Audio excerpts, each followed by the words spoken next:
안녕하세요. 반값보험료 만들기입니다. 오늘은 비급여 보장 대폭 줄인 5세대 실손 개정안에 대해서 검토해보는 시간 가져보려고 합니다.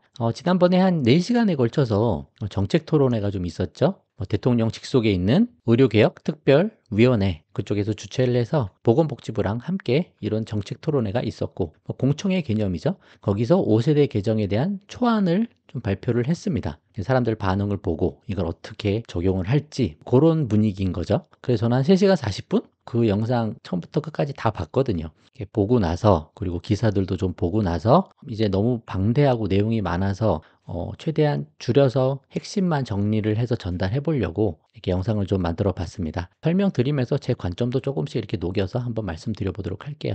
내용이 좀 길어요. 너무 길면 2개로 나눠서 한번 영상 올릴 수도 있을 것 같고 한번 어떻게 바뀌는지 한번 감을 잡고 보시면 좋겠다. 의사단체 쪽 엄청나게 반대하고 있고 소비자들도 엄청나게 반대하고는 있습니다. 근데 워낙 밀어붙이니까 될 수도 있는 거거든요. 안 될 수도 있고 복잡한 정치적인 문제들도 있는 것 같아요. 제가 볼 때. 그런 내용들 한번 쭉 설명을 해볼 테니까 한번 참고를 하시고 보장은 줄어든다. 대신 보험료도 한 50% 정도 줄어들 것 같다. 4세대 실손 대비. 득실이 있는 거죠. 우리한테 불리한 게 좀 더 많긴 하지만 그래서 조금 더 자세히 알아보고 판단을 해보자. 그래서 한번 내용 시작해 보도록 하겠습니다.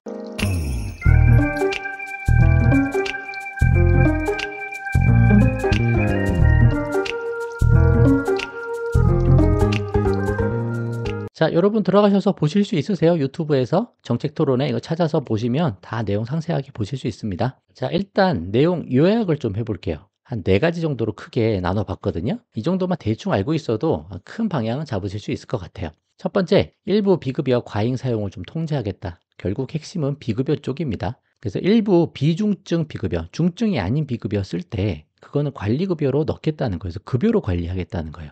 도수치료 같은 거, 주사 같은 것들 있잖아요.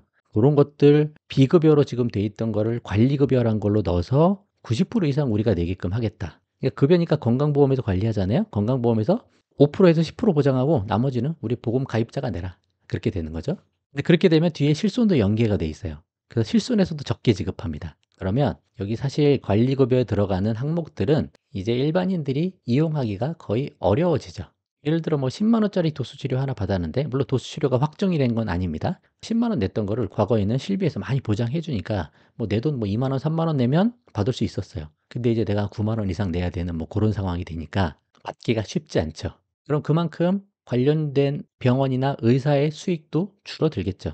하지만 이거를 또 남용하는 사람들이 있으니까 이런 방식이 필요할 수도 있고 여러 가지 복잡한 이해관계들이 엮여 있다고 생각이 좀 듭니다. 첫 번째는 일단 이런 거예요. 그리고 두 번째, 실손에서 이제 5세대 실손이 나오는데 5세대 실손은 경증 보장 자체를 줄이고 중증 보장에 집중하겠다. 근데 경증이 뭐고 중증이 뭐야? 그런 이야기가 나오죠. 근데 좀 보니까 중증이 매우 협소해요. 지금 건강보험에서 해주는 산정특례 대상자 그 정도 수준밖에 안 되는 것 같아서 뭐야 그럼 그거 말고는 나머지 다 경증이네? 나머지 다 일반 환자들이네? 그럼 일반 환자들의 보장을 그만큼 줄인다? 그렇게 보실 수 있을 것 같습니다. 중증 보장은 기존 4세대 실손이랑 거의 비슷하게 가고 경증은 줄인다. 그런 내용이에요. 그 대신 보험료 절반 가까이 줄여줄게. 그 정도 컨셉으로 보시면 될 것 같습니다. 세 번째 핵심은 급여, 비급여. 급여가 주계약이었죠. 4세대 실손에서. 특약이 비급여로 이렇게 빠져 있었죠. 근데 그 둘 다 거기에서 중증 질환자랑 일반 질환자를 구분해서 자기 부담금을 차등 적용하겠다.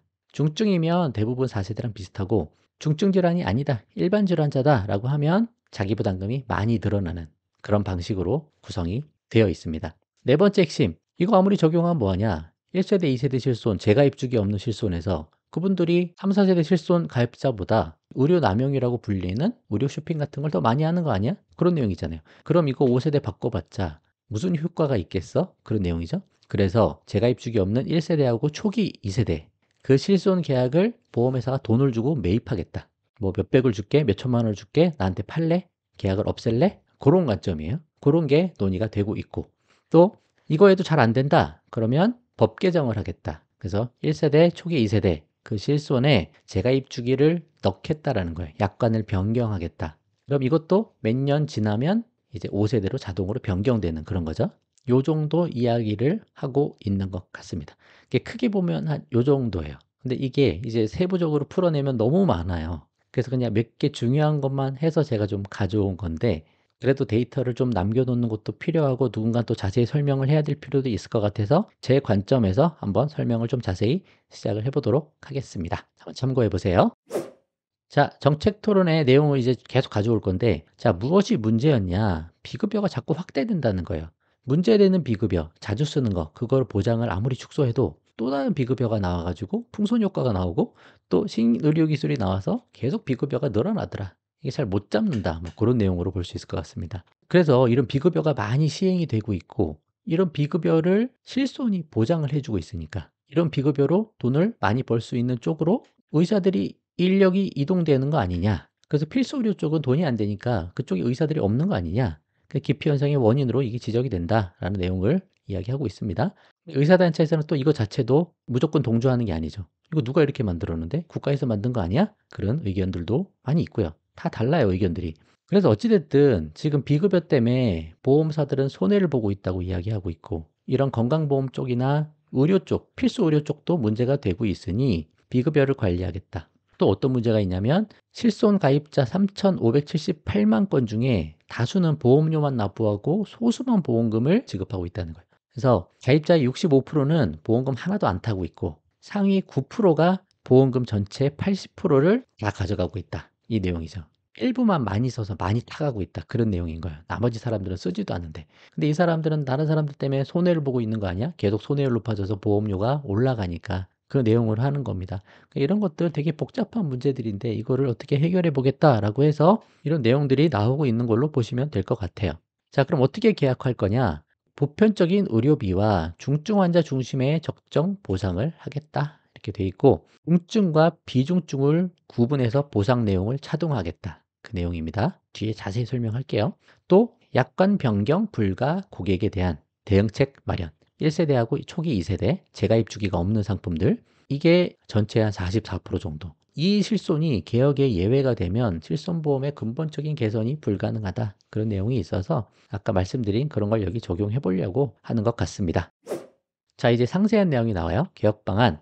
신규 가입하는 사람, 또 약관 변경, 재가입자, 2세대 실손 중간부터 2013년 4월부터죠. 15년 재가입 주기가 나왔고 그래서 가입하고 15년이 지나면 재가입이 되는데 재가입될 때 그때 판매되고 있는 실손으로 보장이 바뀌는 사람들 그때는 이제 5세대가 적용이 되겠죠.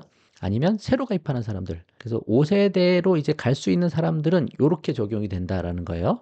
자, 4세대랑 구조는 일단 비슷합니다. 급여는 주계약이었죠. 4세대에서 이렇게 됐었고 그러면 주계약 급여가 어떻게 되냐 원래는 상해급여, 질병급여 뭐 그렇게 나뉘어 있었는데 그거를 일반 질환자랑 중증 질환자를 분리해서 보상을 다르게 하겠다. 그렇게 돼 있습니다. 그래서 급여에서 일반 질환자, 중증 아닌 사람들은 실손보험의 자기부담률, 이제 급여 얘기하니까 4세대 실손에서는 우리가 20%가 자기부담률이었잖아요. 근데 20%가 아니고 이제는 건강보험의 본인 부담률과 동일하게 적용하겠다. 그렇게 돼 있습니다.